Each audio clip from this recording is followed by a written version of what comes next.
Assalamualaikum warahmatullahi wabarakatuh.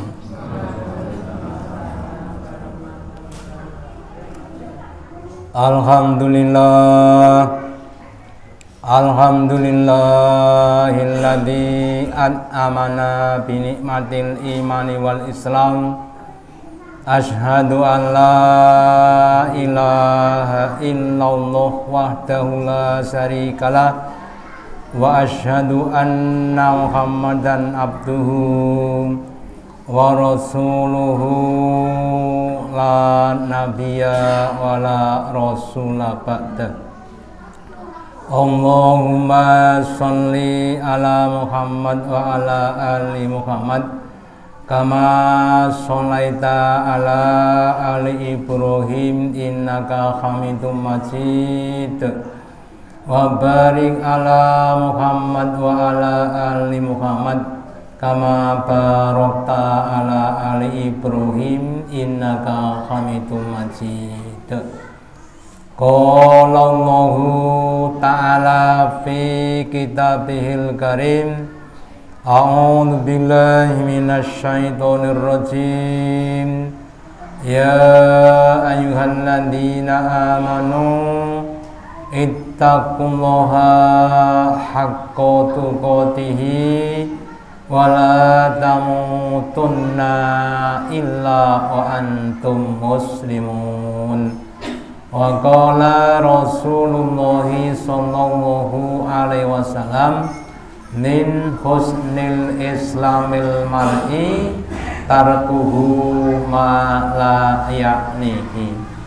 Bapak Ibu saudara yang dirahmati Allah Ta'ala, yang pertama dan utama, marilah kita selalu senantiasa menambahi, meningkatkan kesyukuran kita, keimanan dan ketakwaan kita kepada Allah Ta'ala dengan menjalankan perintah-perintahnya dan menjauhi larangan-larangannya. Juga pentingnya kita semakin teliti. Semakin, kalau orang Jawa itu berkata setiting hati-hati gemi. Karena apa? Kehidupan di dunia kita itu terbatas waktunya, terbatas kemampuannya, terbatas uangnya dan sebagainya. Maka harus digunakan dengan sebaik-baiknya. Maka Nabi bersabda, min husnil islami ma'i. Sebagian dari ciri-ciri, tanda-tanda kebagusan, kebaikan Islam seseorang adalah kalau dia mau dan mampu meninggalkan perkara-perkara yang tidak ada manfaatnya, perkara yang tidak ada pahala, perkara yang tidak ada kemanfaatan dalam kehidupannya. Maka mari kita semuanya berusaha untuk setiap perkataan kita, perbuatan kita harus kita lakukan untuk mendapatkan pahala, untuk mendapatkan manfaat di hadapan Allah Ta'ala. Dan semoga Allah Ta'ala memberikan petunjuknya kepada kita semuanya, sehingga kita bisa lebih dekat kepada Allah Ta'ala. Amin. Bapak Ibu saudara yang dirahmati Allah Ta'ala, pada kesempatan malam hari ini saya akan menyampaikan materi dengan judul kecerdasan ruhaniyah. Mungkin selama ini yang kita sudah sering mendengar adalah IQ atau intelligent quotient, kecerdasan intelektual. Orangnya cerdas, pinter matematika selalu dapat 100, ya. atau EQ, emotional quotient, kecerdasan dalam mengelola emosi dan lain sebagainya. Namun belum banyak kita dengar, bahkan belum banyak orang yang membahas tentang kecerdasan ruhania. Maka pada kesempatan kali ini kita akan membahas apa itu macam-macam kecerdasan dan apa itu kecerdasan ruhania.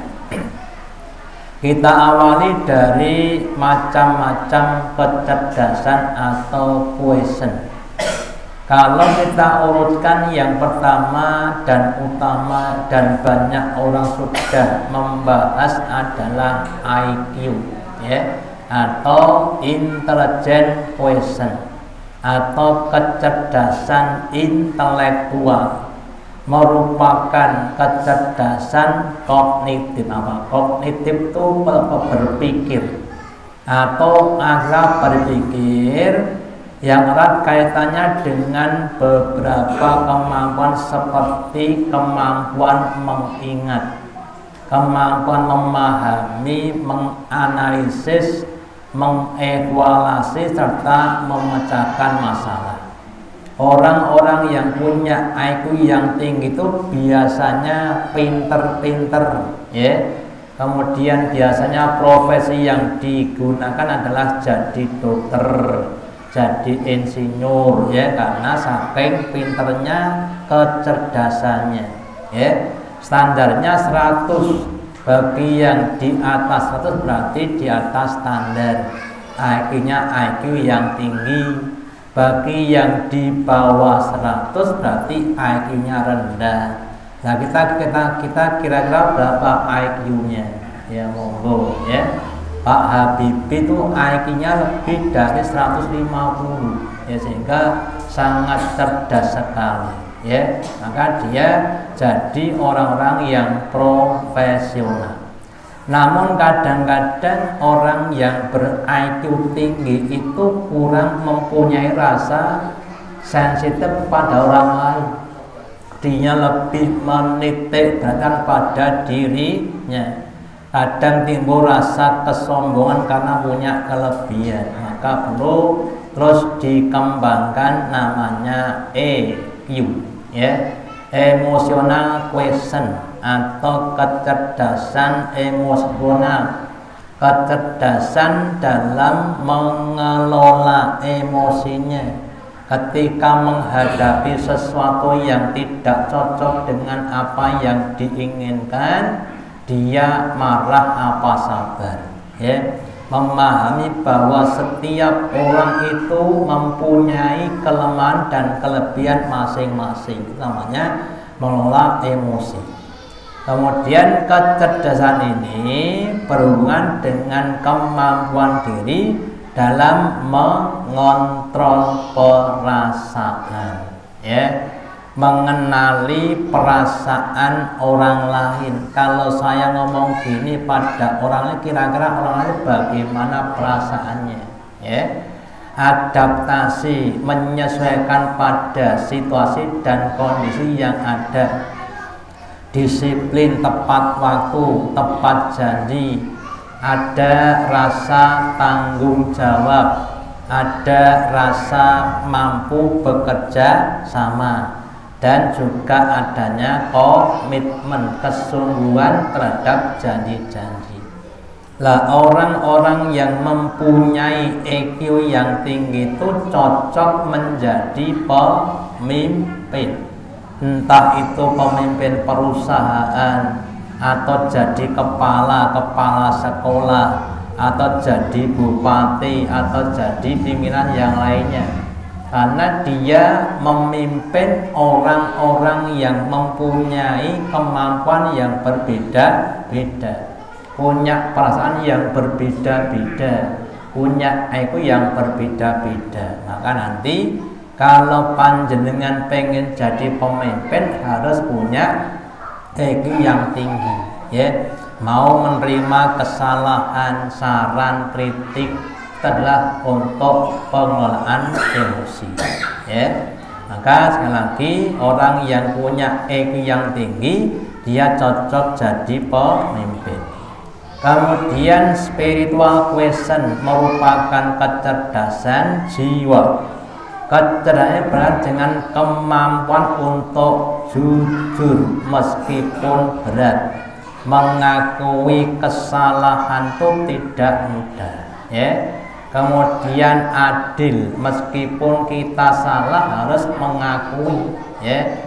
Jangan sampai nanti yang salah kita dilemparkan pada orang lain. Mengatakan yang jelek-jelek, yang baik-baik sesuai dengan keadaan yang ada. Mampu menghargai, kasih sayang, toleransi, empati, rendah hati atau takluk, sikap ramah dan lain sebagainya. Nah, ini saya lambangkan dengan ilmunya padi, ya. Ilmunya padi apa Bapak Ibu? Semakin tua semakin berisi, semakin merunduk, ya. Semakin berprestasi justru dia bukan semakin dangak tapi semakin runduk, semakin tanduk. Itu namanya kecerdasan spiritual, ya. Nah, terus kemudian yang akan kita bahas yaitu TQ atau transcendental quotient, merupakan kecerdasan transendental yang berkaitan dengan kemauan seseorang memaknai hidup. Jadi hidup ini untuk apa toh? Apakah hidup ini hanya untuk mencari harta dan tahta? Apa hidup hanya untuk bersenang-senang? Atau hidup ini ada tujuan yang mulia, yaitu beribadah kepada Allah Ta'ala, sebagaimana di firman Allah Ta'ala, wa ma khalaqtul jinna wal insa illa liya'budun. Tidaklah aku Allah ciptakan jin dan manusia kecuali untuk ibadah kepadaku, dalam pengertian ibadah yang seluas-luasnya. Jadi dokternya dalam rangka ibadah. Jadi Pak Lurah, Pak Camat, Pak Bupati sampai Pak Presiden dalam rangka ibadah. Jadi pedagang, jadi petani, bahkan jadi ibu rumah tangga, jadi anak, orang tua, semuanya dalam rangka ibadah kepada Allah Ta'ala. Kemudian kehidupannya dalam perspektif agama. Jadi ukurannya semuanya diukur dengan ukuran agama. Dalam agama kita ada dua ukuran pokok, yaitu pahala dan dosa. Apakah yang saya lakukan ini termasuk perbuatan yang menghasilkan pahala atau menghasilkan dosa? Itu juga bisa disebut sebagai kecerdasan ruhaniyah atau ilahiyah, merupakan pengembangan dari kecerdasan spiritual. Ini saya lambangkan orang yang rajin untuk ibadah kepada Allah.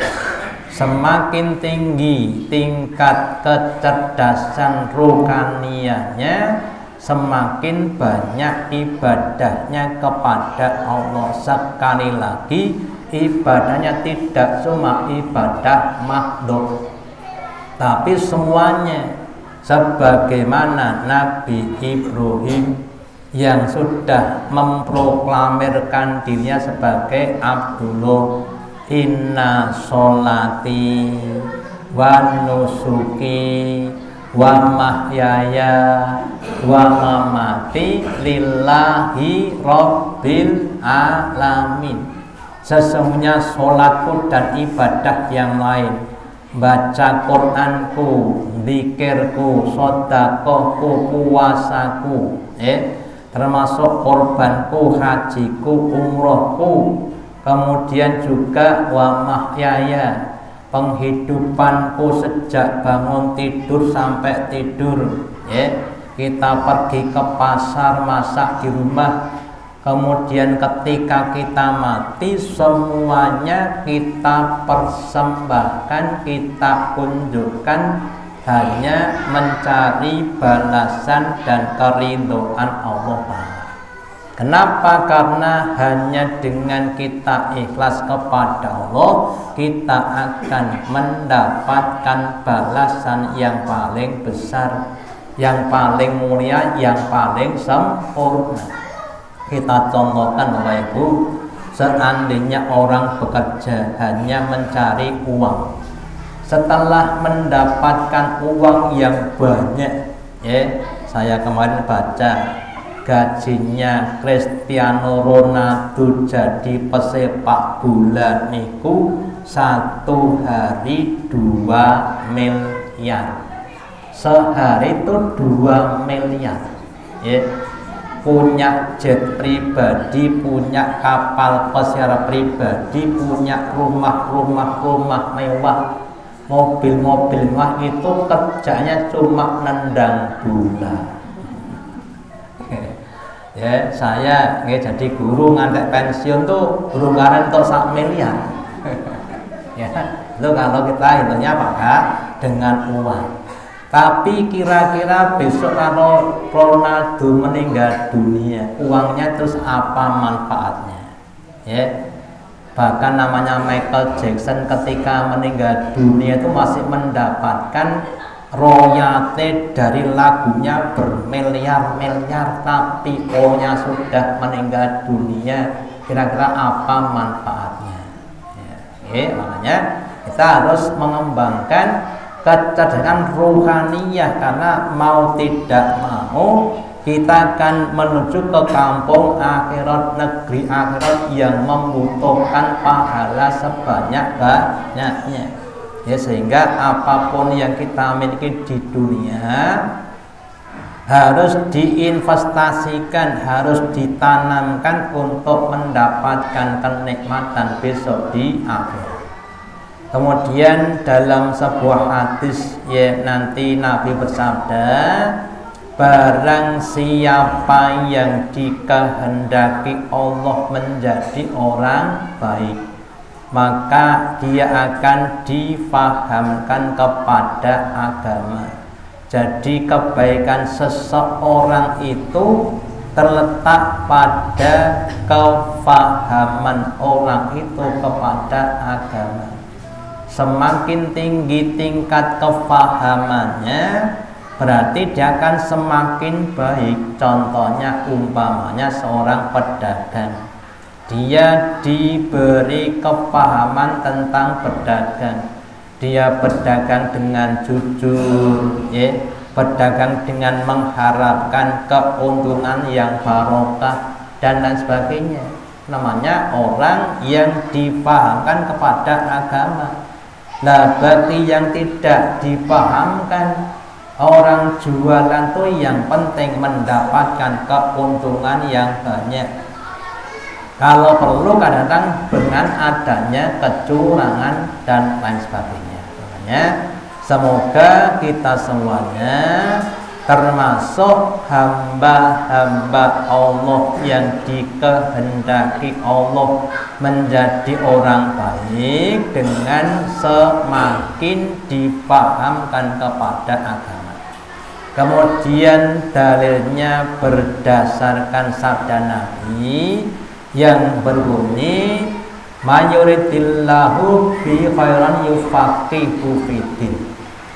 Barang siapa yang dikehendaki Allah dengannya suatu kebaikan, hidupnya jadi hidup yang baik, yang barokah, yufaqihu fiddin, Allah akan memberikan kepada dia kefahaman kepada agama. Faham niku tidak cuma tahu, tapi tahu, memahami, terus mengamalkan, mempraktekkan, kemudian mentabligkan, menyampaikan, mengajarkan kepada orang lain.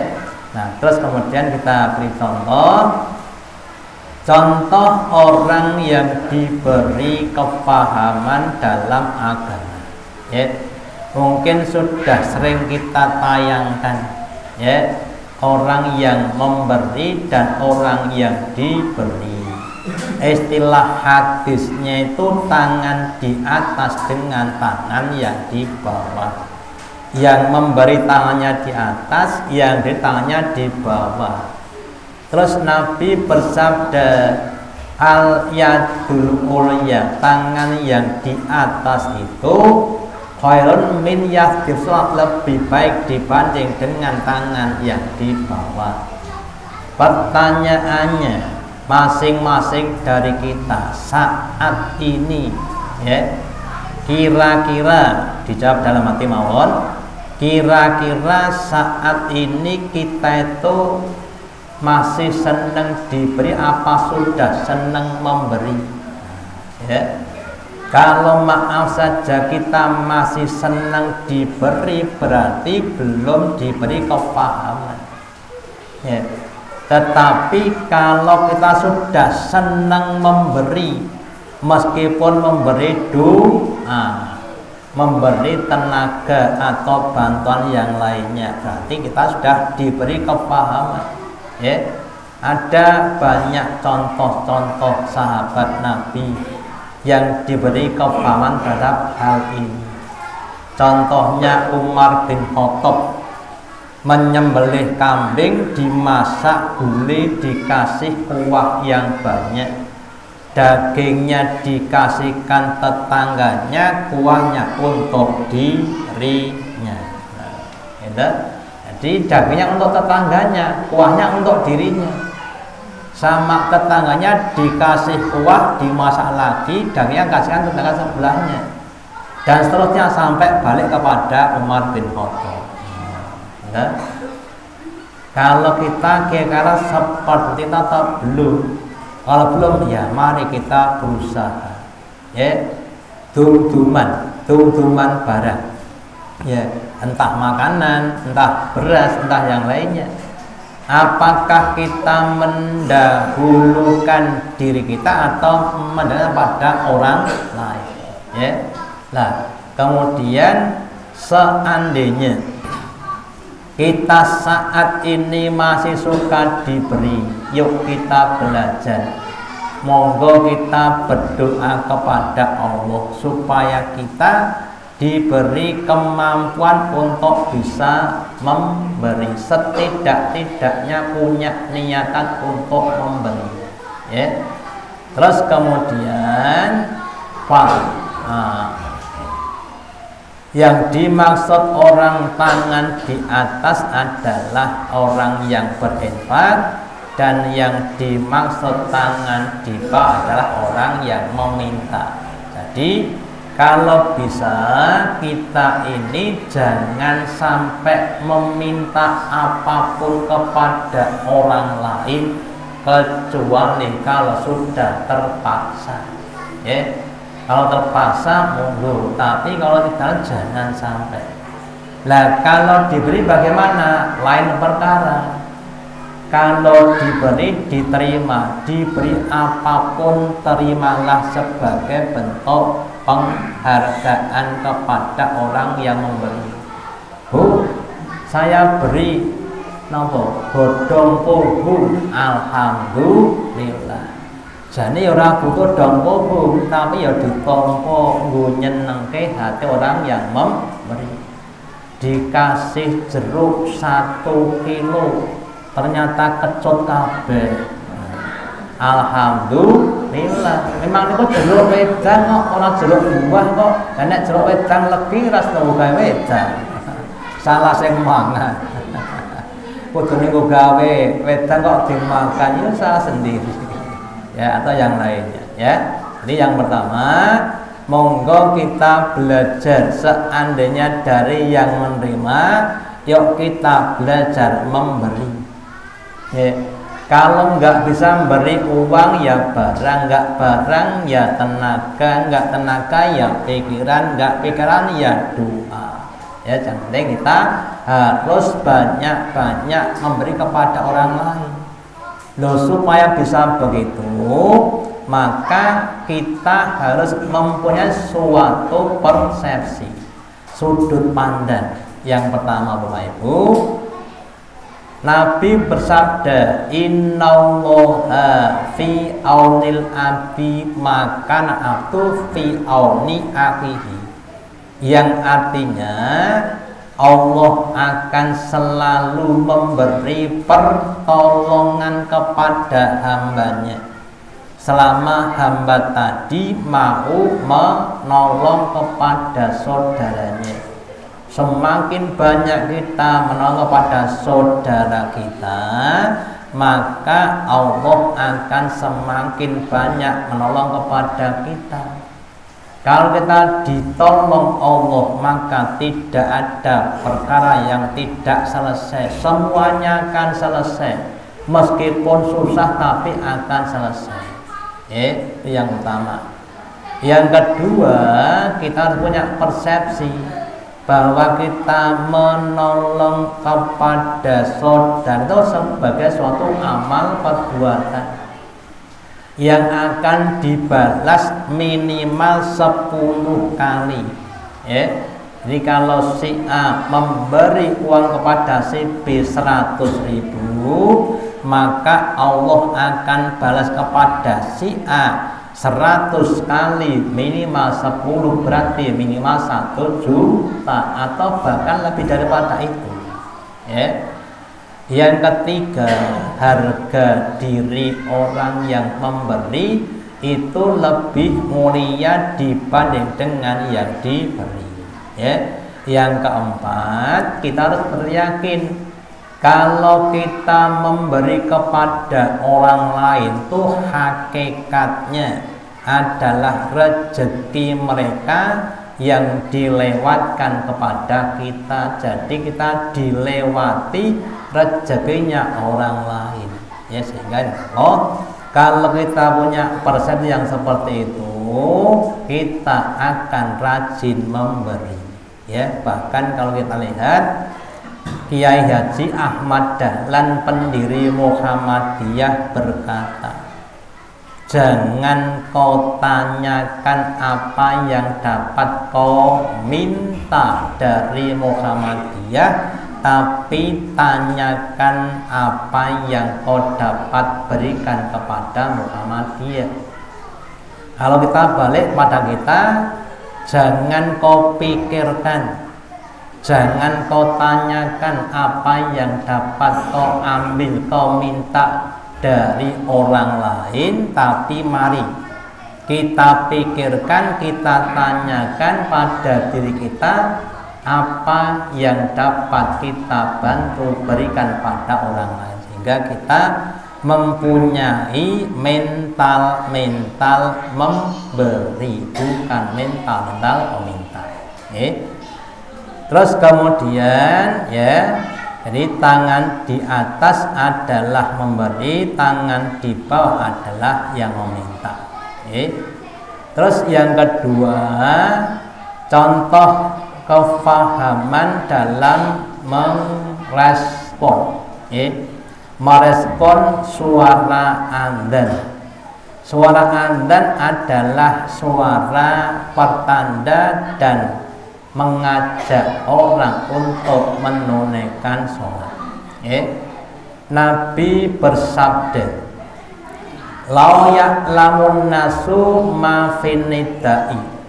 Seandainya manusia itu tahu pahalanya, fadilahnya orang yang beradzan, wasofil awal, dan fadilahnya pahalanya orang-orang yang sholat di shaf awal bagi laki-laki.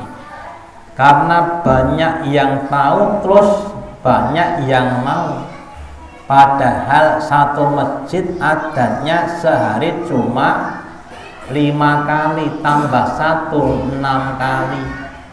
Lah nek wong satu kabeh kalau adzan, lah maka kemudian summa lam yajidu, kemudian mereka tidak mendapatkan illa aistahimu alaihi, kecuali dengan metode berundi. Wis saiki sing arep adzan diundi, lastahamu, sungguh mereka akan beruji. Ya, lah di masjid kita dan masjid yang lainnya, ya, adzan boten sah royoan, boten sah undian. Silakan adzan, nah, gitu. Bahkan sudah masuk waktu belum adzan, ya. Bahkan di masjid tentu adzannya cuma 3 kali, maghrib, isya, subuh, duhur masih di sawah, asar masih di sawah di daerah pertanian. Ada yang adanya cuma 2 kali, maghrib, isya, subuh, dorong tangi. Ya, itulah ada seperti itu.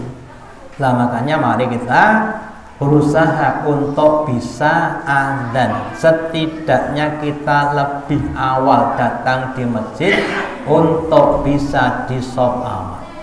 Kemudian walau ya'launa ma fil tahjiri, dan sungguh jika orang-orang itu tahu pahalanya amal yang segera, lastabaku ilai, sungguh mereka akan bersegera.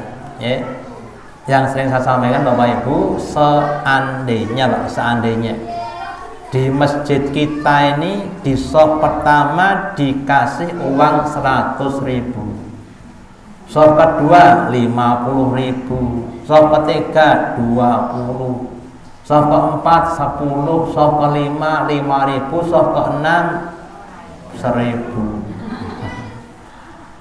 Begitu dibuka, kira-kira orangnya berebutan di shop pertama apa shop terakhir? Ya, maka ini saya contohkan dalam sholat berjamaah, ya. Ketika mendengar adzan, ada orang namanya si A datangnya di masjid sebelum adzan, adzannya belum, sudah datang. Si B datangnya setelah adzan, sebelum qomat. Si C datangnya setelah qomat baru datang. Si D tidak datang, tapi sholatnya di rumah. Si E tidak sholat. Lah kita termasuk yang mana? Ya, kadang A, kadang B, kadang C, semoga tidak E. Nah, gitu. Lah kalau kita maaf saja statusnya seperti CD, maka mari kita berusaha untuk seperti si C. Kalau kita seperti itu, maka dinaikkan terus. Jadi ada upaya-upaya untuk meningkatkan kecerdasan kita dalam memahami nanti ayat-ayatnya Allah, ya. Dan semoga kita semuanya diberi kemampuan, petunjuk, keistiqomahan dalam mempelajari, menghayati, mengamalkan ajaran-ajaran agama, dan semoga kita semakin cerdas, ya, semakin cerdas dalam IQ, EQ, SQ, dan TQ. Demikian yang dapat saya sampaikan. Semoga ada manfaatnya. Allahumma taqabbal minna innaka antas samiul alim wa tub alaina innaka antat tawwabur rahim. Kita akhiri dengan doa majelis. Subhanallah wa bihamdika asyhadu alla ilaha illa anta astaghfiruka wa atubu ilaik. Wassalamualaikum warahmatullahi wabarakatuh.